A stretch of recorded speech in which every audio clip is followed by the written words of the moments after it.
こんにちは、パワミです。本日はフォルダやシェアポイントフォルダに格納したデータの置き場所を変更する方法について説明します。本日の流れです。はじめにフォルダの場所の変更例、ヘルパークエリについて簡単に説明します。次にフォルダ場所の変更方法について実際の Power BI 画面で解説します。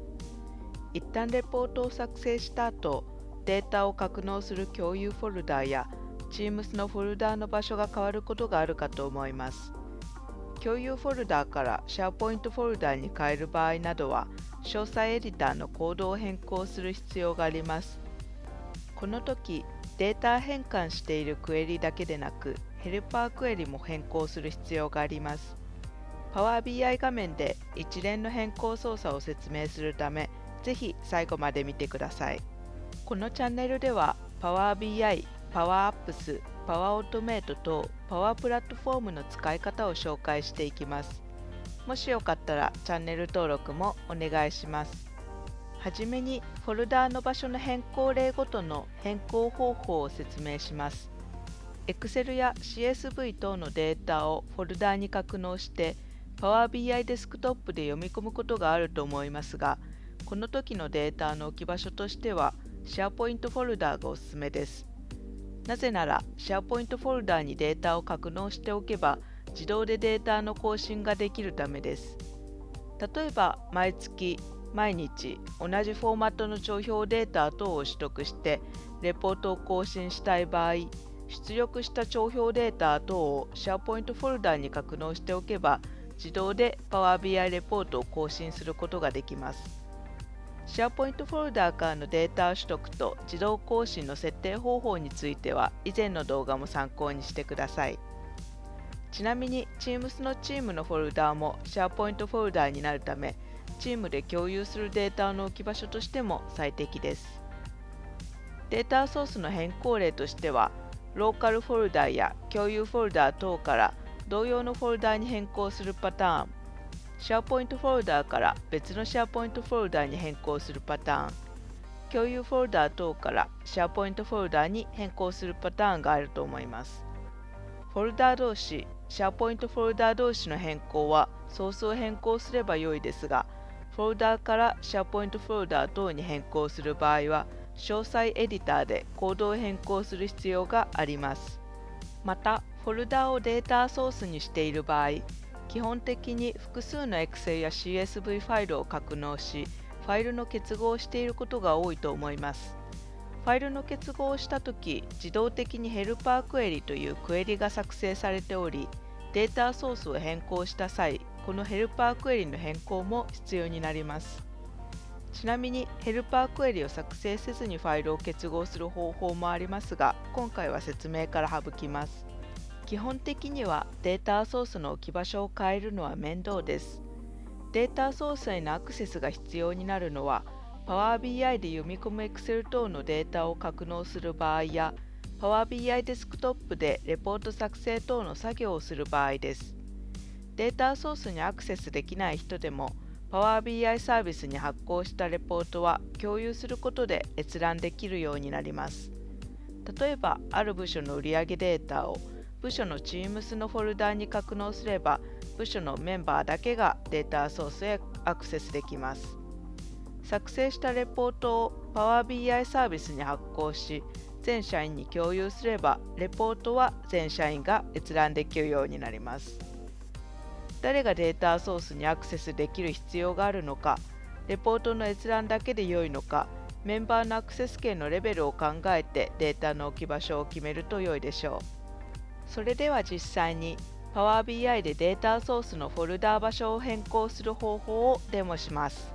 今回は総務省統計局のページにある日本の人口統計データを使います。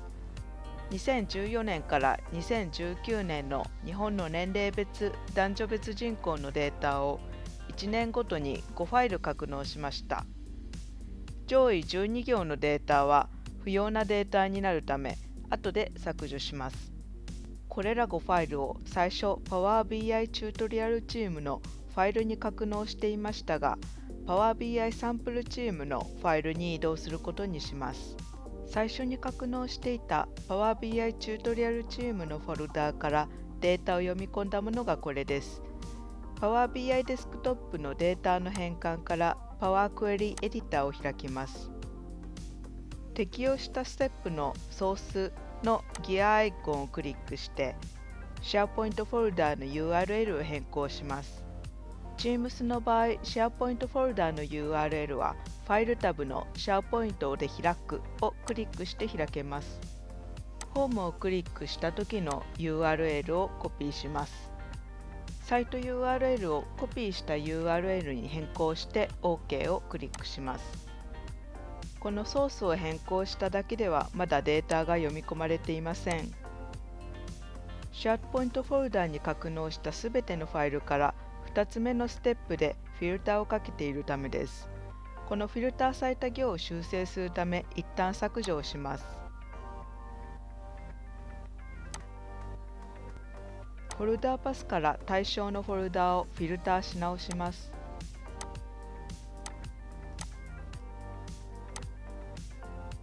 もう一度最後のステップに戻ってプレビューの更新をしてみると、サンプルファイルのクエリでエラーが発生しましたと表示されました。この時エラーが発生していなくてもヘルパークエリのサンプルファイルを修正する必要があります。ではヘルパークエリのサンプルファイルを見てみます。ここでも同じようにソースを変更しフィルターされた行も変更します。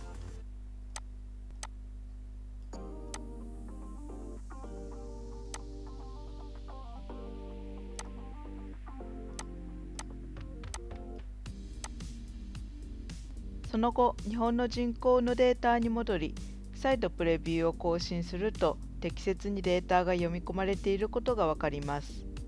次に、ローカルフォルダや共有フォルダから SharePoint フォルダにデータを移動する例を見てみます。今回 D ドライブに格納した日本の人口データを読み込みました。このデータを先ほどの Power BI チュートリアルチームのフォルダに移動してみます。この場合、フォルダから SharePoint フォルダと別のデータソースに移動しているため、先ほどの適用したステップのソースからは変更できません。この時、ホームタブの詳細エディターのコードを修正する必要があります。詳細エディターを開き、一番上のソースのコードを修正します。修正方法は先ほど SharePoint フォルダからデータを取得した時の詳細エディターを確認します。この時のソースコードをコピーして先ほどの詳細エディターのソースのコードを変更します。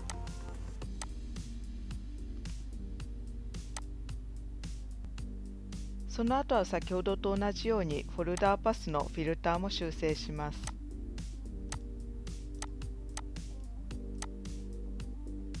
こちらも同様にヘルパークエリを修正します。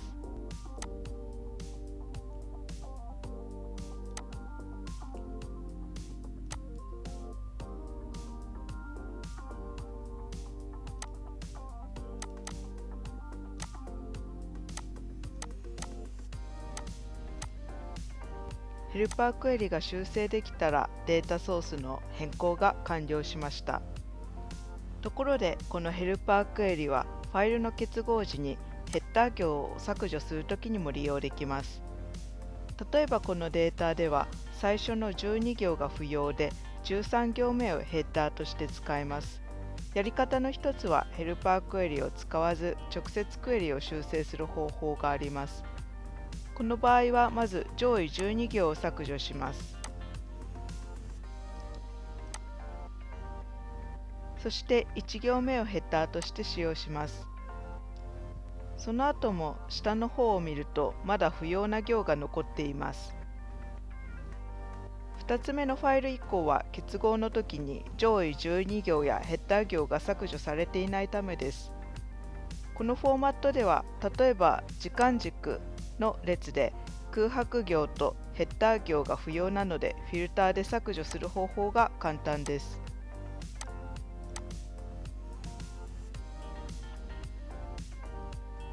もう一つヘルパークエリを使うやり方もあります。ヘルパークエリのサンプルファイルの変換を開きます。ここで同じように上位12行を削除し、1行目をヘッダーとして使用します。